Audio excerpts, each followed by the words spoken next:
사랑하는 새벽나라 친구들 반갑습니다. 여러분과 함께 말씀을 나눌 정현상 전도사입니다. 사람은 살아가며 여러 위기를 경험합니다.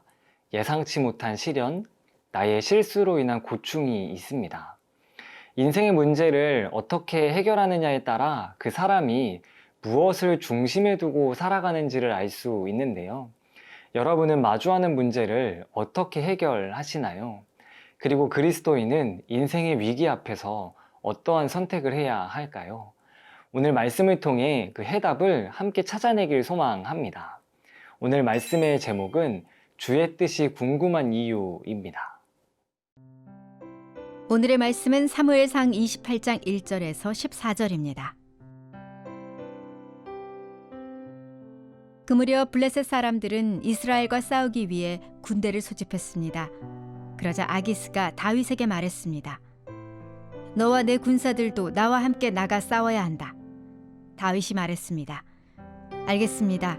그러면 당신의 종이 할 일을 알려주십시오. 아기스가 대답했습니다. 좋다. 내가 너를 영원히 내 호위대장 가운데 하나로 삼겠다. 그 전에 사무엘이 죽었습니다.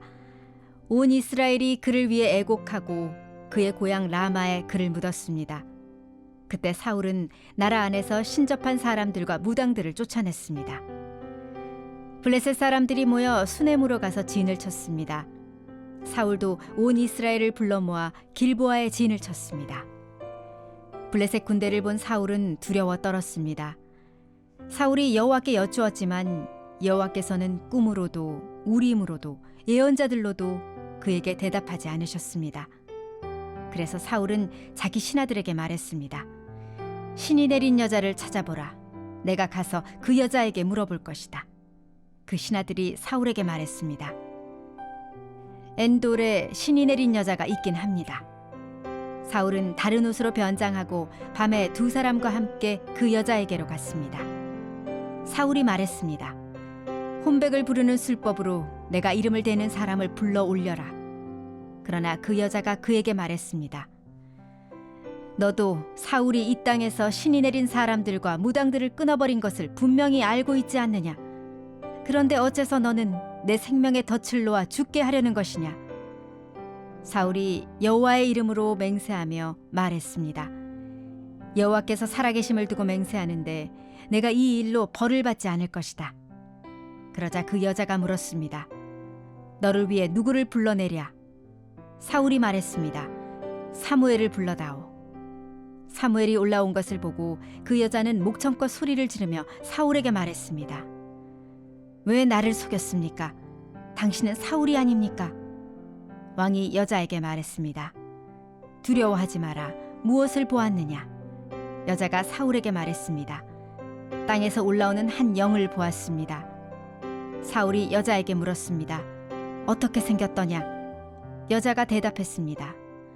한 노인이 올라오는데 겉옷을 입고 있습니다.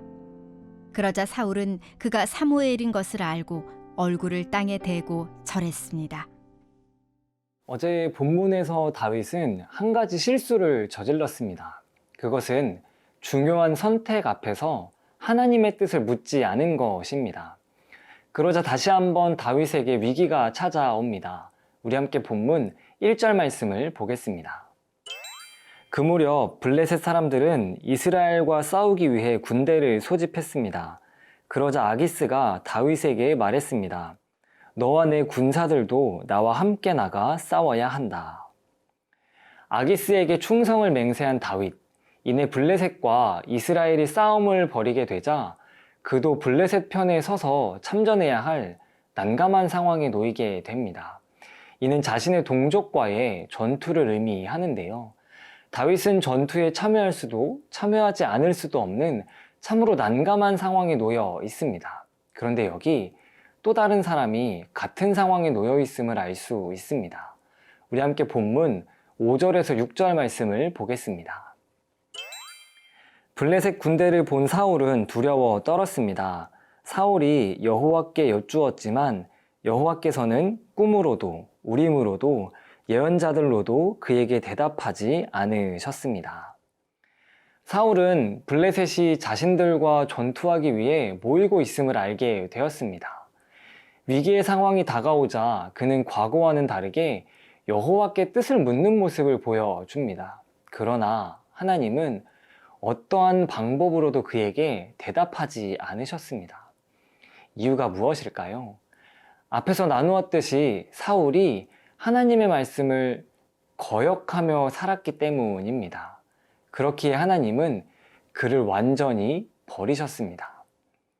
하나님의 말씀을 거역한 자의 삶은 그분과의 단절을 의미합니다. 그러자 사울은 급한 나머지 또 다른 실수를 하게 됩니다.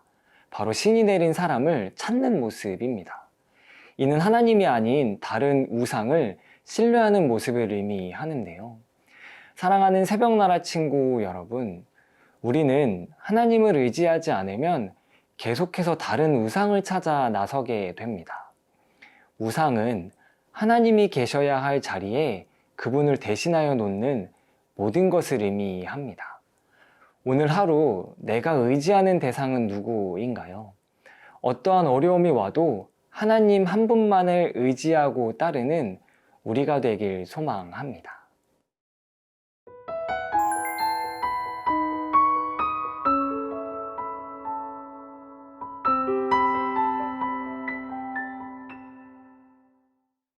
두려움 앞에 선 사울. 그는 자신이 할 수 있는 모든 방법을 동원합니다.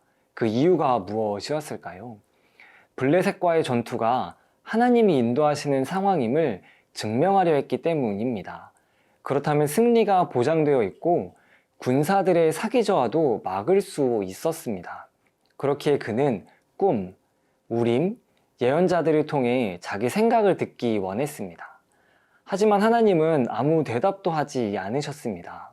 그러자 궁지에 몰린 사울은 또다시 잘못된 선택을 하게 됩니다. 우리 함께 본문 8절 말씀을 보겠습니다. 사울은 다른 옷으로 변장하고 밤에 두 사람과 함께 그 여자에게로 갔습니다. 사울이 말했습니다. 혼백을 부르는 술법으로 내가 이름을 대는 사람을 불러 올려라. 사울은 신접한 여인을 찾는 방법을 선택합니다. 그는 율법이 금지하는 주술을 통해서라도 자기 생각을 증명하기 원했습니다. 심지어 그는 여호와를 두고 맹세하는 무리수까지 두게 됩니다. 그가 만나기 원했던 대상은 누구일까요? 우리 함께 본문 11절 말씀을 보겠습니다. 그러자 그 여자가 물었습니다. 너를 위해 누구를 불러내랴? 사울이 말했습니다. 사무엘을 불러다오. 우리는 사울의 이러한 모습을 통해 목적을 위해서라면 어떤 수단도 가리지 않는 그를 발견할 수 있습니다. 그는 왕권에 집착하고 다윗을 죽이기 위해 노력하고 심지어는 주술에 매달리기도 하였습니다. 마침내 그는 위기 앞에서 또다시 잘못된 선택을 하게 됩니다. 사랑하는 새벽나라 친구 여러분, 우리는 어려운 일 앞에서 어떻게 행동해야 할까요? 본문의 사울처럼 우왕좌왕하며 사람들에게 달려가 도움을 요청하는 모습, 혹은 기도의 자리로 먼저 나아가 잠잠히 하나님의 뜻을 구하는 모습, 바라기는 후자의 모습처럼 하나님을 따라 살아가는 우리가 되길 소망합니다. 위기 앞에서 진짜 신앙의 모습이 드러나듯 오늘 하루 마주하는 어려움 앞에서 주님의 뜻을 구하며 내 신앙을 고백하는 우리가 되길 축복합니다. 우리를 인도하시는 하나님, 마주하는 두려움 속에서 주님을 선택하는 제가 되길 원합니다. 주님의 길로 인도하여 주시옵소서. 감사합니다. 예수님의 이름으로 기도합니다. 아멘.